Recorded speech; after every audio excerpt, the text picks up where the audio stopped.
I didn't make it very far in school. I finished 10th grade in high school, and that's only because I cheated, so I kind of just finished 9th grade. I finished 10th grade, basically, and it was on April 20th, 2018 that I got my GED, which is kind of the equivalent of a high school diploma for people who didn't finish high school. It was developed in the 40s for veterans who went into the military without finishing high school, and then they could use this GED, which is just a test, to help them get a job or continue education. It's kind of a way to show an employer, like, I've got at least a couple IQ points that I could share with you and do the work for. To me, it doesn't really mean anything. I got it because my parents asked me to, which we'll get to, but to go back a little bit, I actually last stepped foot in a classroom on June 7th, 2016, when I was 16 years old. I went to school, it was the last day. My dad picked me up because it was 2 weeks before I got my driver's license. He took me to get my braces tightened. I went home, took a celebratory selfie with my blue tongue skink olive, and from that point forward, I was school free, like sort of.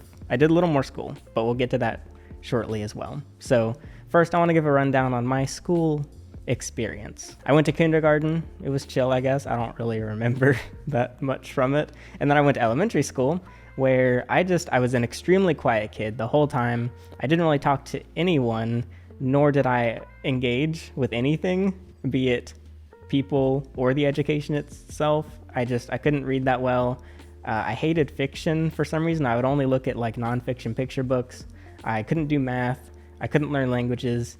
And I was just the only thing I was good at all in elementary was capture the flag. Because I was so small and my legs moved so fast that I could catch anyone. And when it came to friends, in first grade, I had 3 friends. Second grade, I had 0 friends. Third grade, I made 1 friend with a more rambunctious kid who kind of got me out of my shell a bit. And, but only in bad ways, like it just got me in trouble. And then in 4th grade, I had 1 friend. And then we rolled into middle school. And this is where my inability to apply myself and learn in this environment really started to catch up with me. Because in middle school, things start to gear up a little bit. You know, you gotta have like decent grades and they're gonna start like scolding you if you're doing badly. But in middle school, I still really didn't interact or engage with anything. But thankfully, I kind of started becoming chronically online, where I discovered Google Plus and Skype and Minecraft, and I would make friends online. So I have a Google Plus question. So when you make a post and you share it with your circles, are the circles people that you're sort of following or people that are following me? Because it says 49, but I have about 150 followers. So I don't really get that. Can you just tell me? Yeah, that'd be really nice. Thank you. And in general, just engage with online communities, which kind of kept me going. Because my middle school days were just... everything was crumbling. My grades were plummeting, and by 6th grade, I had really been trying everything. In-school tutoring, out-of-school tutoring, after-school like help during lunch and breaks, extra credit, just like everything there was to just try and stay afloat when it comes to my grades and my learning. But it just, literally by 6th grade, like by the end of that year, I knew I was doomed, and this was just not going to work for me. Up until that point, I thought that I would graduate, go to college, maybe even get a PhD or something, who knows, probably something zoology related. But it was at that point I was like, this ain't working out, man. I don't think I can do this no more. But I'm a 6th grader, I can't really do anything about it. And so for 7th grade through 10th grade, I just did whatever I could to scrape by any means necessary, because I really had no other choice. After all, what else am I going to do? I'm like 13, I have to go to school. And my parents were trying everything they could. Like I said, they were giving me all the help they could, getting me all the help I could. I just couldn't learn anything. I've always considered myself an unteachable student. I just can't be taught things. I just have to do things and figure it out. And because of that, I was able to kind of whittle my parents down little by little, get it? Because they assumed that I was going to be going to college. I finally convinced them that maybe college isn't right for me, but they at least wanted me to finish high school. But finally, by the time I was in high school, I think it was becoming more clear that I wasn't making it through this, man. I'll see what I can do, but just don't keep your hopes up at this point. And so finally, I convinced them that I should try online school for 11th grade, which didn't really happen. So before we get into the online school experience, I want to give a quick rundown of what else was happening, particularly starting in 2012, and that is this YouTube channel. Over the years, I was doing so many projects. When it comes to memories I have vivid, specific memories back to age 6 of like dedicating myself to a project, and I just get obsessed with it, and that's all I do in my free time. And starting in 2012, YouTube was that thing. And so from 2012 to the day that I left school in 2016, I had made 125 videos on this channel, and at any interest I had, I would make a channel for it and make a ton of content. So for this channel in particular, 125 videos, and in that time, I had gotten 60,000 views. Now, if you want to see a full breakdown of my year over year, because that's not really what this video is about, but if you do want to see a total breakdown of my YouTube experience, there's a video I have called My Wild YouTube Journey. I really like that video if you want to check it out. It's linked below. But yeah, I had 60,000 views at this point, 600 subscribers, and I had made $63. Not all that much, because after all, when I started making YouTube videos, making money on YouTube wasn't a thing.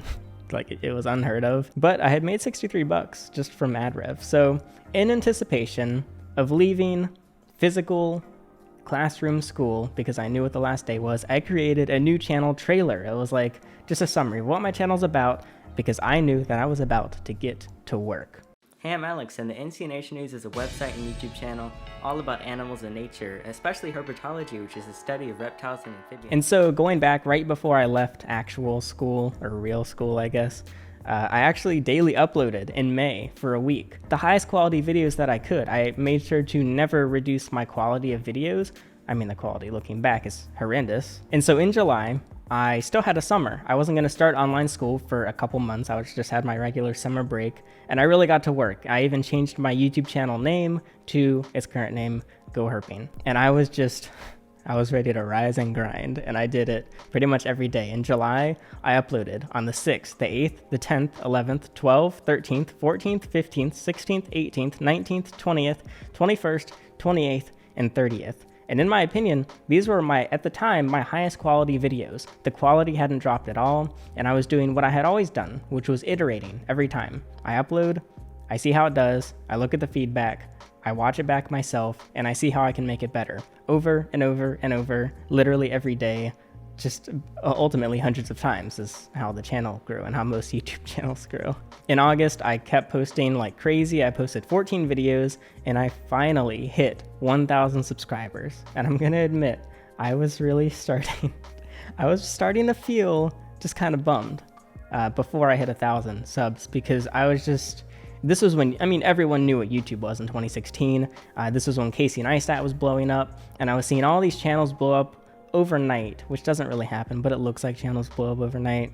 And I was envious, and I was kind of upset. It didn't demotivate me, but I just felt like, I don't know, I just felt behind, I guess.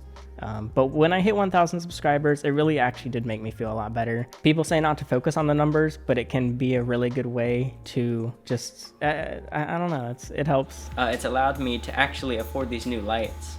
As you can see, I think the lighting looks better, and I like being able to do different things like that. Man, I finally felt like I was doing something, I guess, with 1,000 subscribers after hundreds of videos. And, but I also started online school in August. So I really did try to be self-disciplined. Man, I didn't want to start doing this online school. I was on an absolute roll on YouTube, posting videos basically every other day. And now I have to I think my parents wanted me to spend at least 4 hours a day doing schoolwork. So my routine plan was, I had my driver's license at this point. I would get up, drive my sister to school. She's 3 years younger, and she was still in like normal school. I would drive home, eat breakfast, and do 4 hours approximately of schoolwork. This was, I don't know. I don't even know what they were, like reading on my computer and then doing an assignment about. I literally can't remember what it was. I mean, I guess now you know what online school is, so whatever that is, I guess I was doing it back before it was cool. I actually don't remember how long I kept this routine up. like a week, maybe a month, maybe multiple months, but I feel like it was like a couple weeks that I kept this routine going, because making content and working on other projects, but mostly just making YouTube videos, it was just seeping in to my day. 5 hours of schoolwork, 5 hours of video, 4 hours of schoolwork, 6 hours of video, 3 hours of schoolwork, 7 hours of video. It was to the point I was making so many videos that in October, I flat out just ran out of ideas, and I just posted a video like, hey guys, can you give me some ideas? I kind of ran out. And this is partly because the herping season, which is going herping, that was mostly a summer and a spring thing, and it was becoming fall, and my herping style videos weren't going to be possible. And so now we're going to jump ahead a year to 2017, June 7th, 2017, 1 year from the last time I stepped foot into a classroom. I had made 125 more videos in that 1 year, which is the same as what I had made the 4 years prior for this YouTube channel. I had 1.5 million views, 17,000 subscribers, and I had earned $2,000. This was up from $63 over the previous 4 years. And at this point, my parents had long given up on trying to influence how I spent my time at all. They just gave me free reign. They were like, just do your thing. And that was it, which was great. And it was over the course of this year that I had left school that it went from my whole life being dictated. You know, I'm a kid, so it gets dictated by parents and by laws because I have to go to school. 8 hours at school, 5 times a week, I think. It's been a while. I'm pretty sure that's how the school week works. By this time, I had 24 hours a day, every day, completely up to my own discretion. And I ate these hours up like crazy. I became obsessed with just working. And another big reason this is possible is I was a teenager. I was 16/turning 17, no bills, no children, no responsibilities other than my pets. And so over this first year, I was able to start doing everything that became my current revenue streams. I started selling merchandise. I started a Patreon. I started doing Amazon affiliate marketing, and I started working with brands. Now, these brands didn't pay me anything. However, mostly ZoomEd was the first one. They would just give me stuff. They would give me hundreds of dollars in value for free. And I was like, whoa, in return for videos, which ultimately I kind of got ripped off, but not really. It was a great opportunity. And I was very appreciative. But today, if I could go tell my other kids, I'd be like, you need to be charging them like hundreds, if not thousands of dollars for this. But anyway, that's how it started. With merchandise, my first product was, okay, it wasn't my first product. I had tried to sell products for literally a decade prior, since I was like 7. I didn't make many sales between the ages of 7 and 16, but now that I was 17, I actually had an audience and I started selling posters. I got them printed for 35 cents each. I sold them for $35 each. So in addition to these like random revenue streams I was creating in different projects, my friend and I conceptualized a business called Emerald Scales, which we started a year after that. And finally, on April 20th, 2018, 5 years ago today, I got my GED. Basically, you have to either be 18 years old to get your GED, or you need a referral from a couple of teachers, I think, or something like that, if you're underage getting your GED.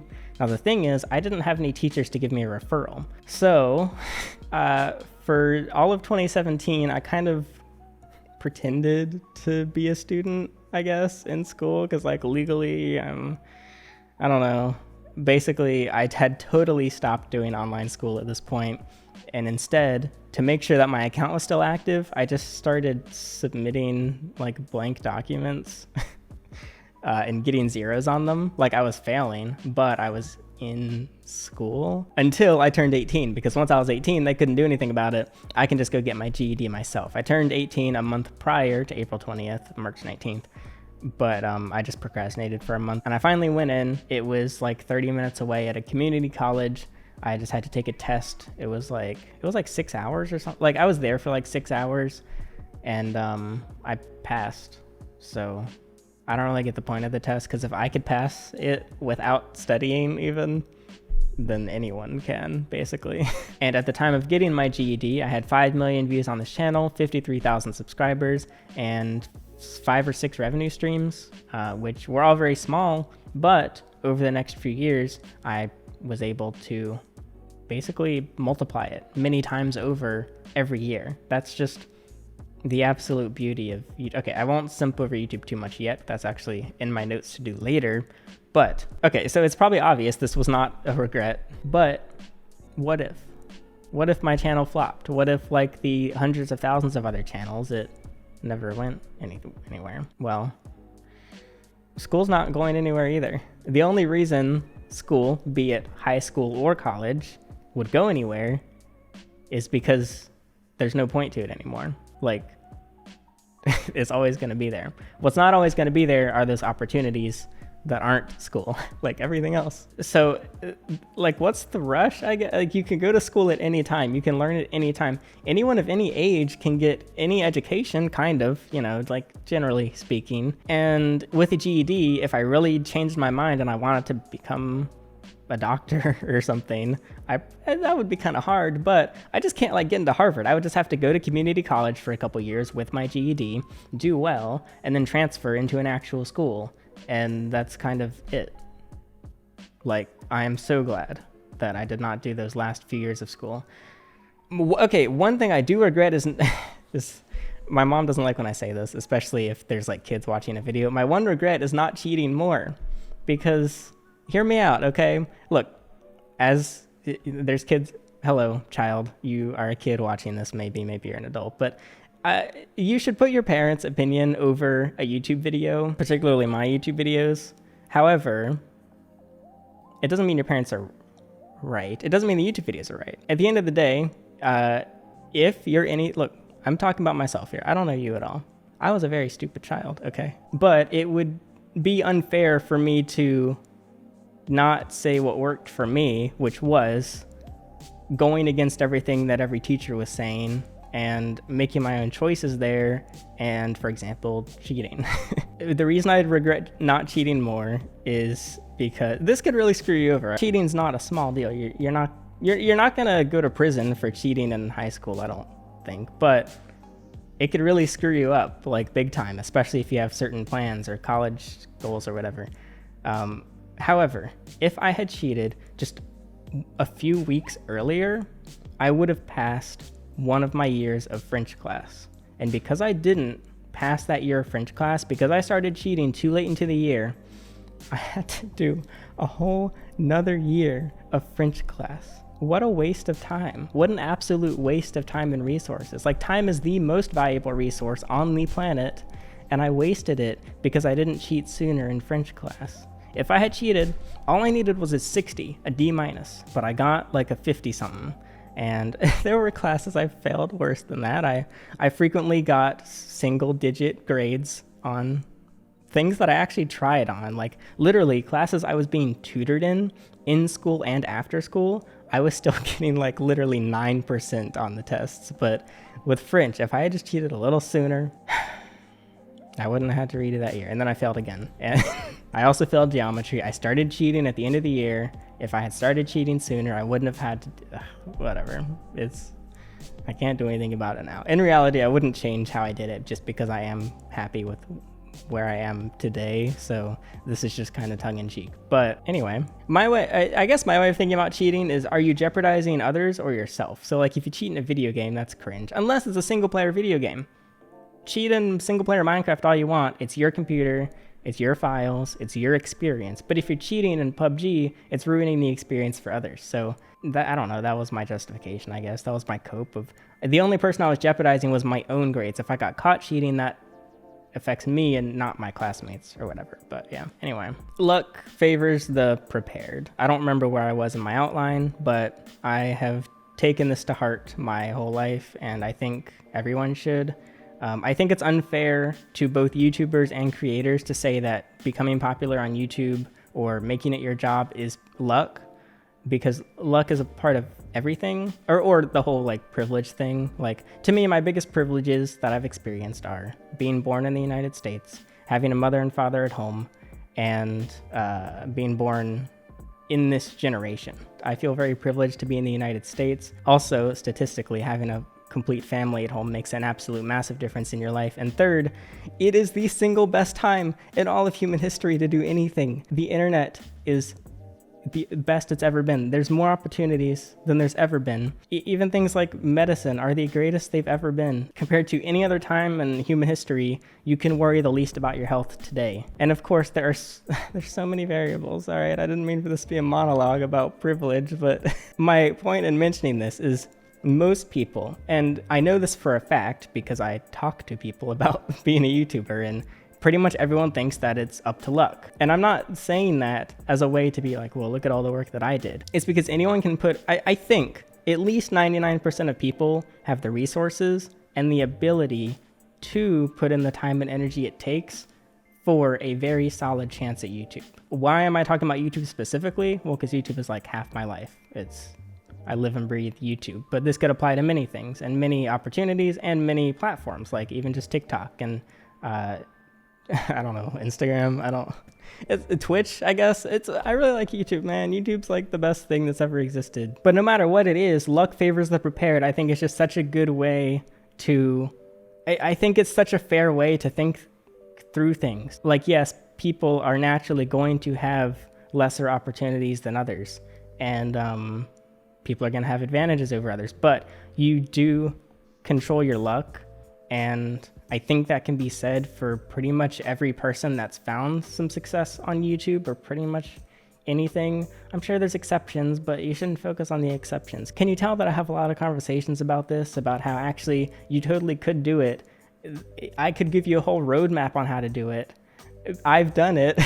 It's not guaranteed, but if you're prepared, luck will favor you. Thank you for listening to my monologue. I didn't mean for that to get in there. I've just kind of needed to get it out of my system. But and for me, I have all or nothing motivation. My teachers would be like, that's total BS. You did not give it your all. But I swear, I wholeheartedly gave school my all many times. Not all the time, but many times, many years, many quarters, many classes. I gave it 100% my all. I just can't learn.